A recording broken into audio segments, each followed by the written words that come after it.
La communauté panafricaine et le monde entrepreneurial sont en deuil après la mort tragique de Richard Gabin Bédé, entrepreneur togolais et fondateur du Comité international de la solidarité africaine, CISA. Il a été violemment tué à Cotonou, au Bénin, dans des circonstances qui continuent de susciter une vive émotion et de nombreuses interrogations.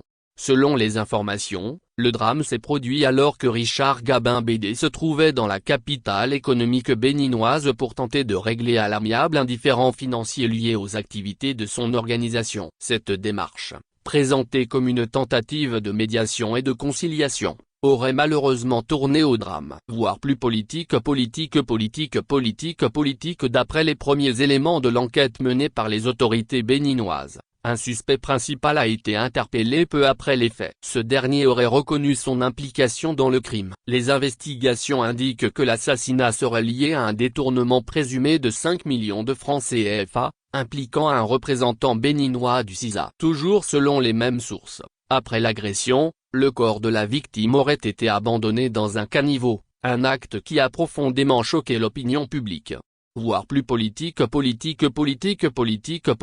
figure engagée du panafricanisme et de la solidarité africaine. Richard Gabin Bédé s'était fait connaître à travers ses initiatives en faveur de la coopération, de l'entraide et de la promotion de l'entrepreneuriat sur le continent. Sa mort brutale met un terme à un parcours marqué par l'engagement associatif et le plaidoyer pour une Afrique plus solidaire. Au-delà de l'émotion suscitée par ce décès, ce drame relance le débat sur la sécurité des entrepreneurs, des acteurs associatifs et des militants panafricains en Afrique de l'Ouest. Plusieurs voix s'élèvent déjà pour appeler à un renforcement des mécanismes de protection, mais aussi à une meilleure gouvernance et à plus de transparence dans la gestion des organisations, afin de prévenir les conflits susceptibles de dégénérer.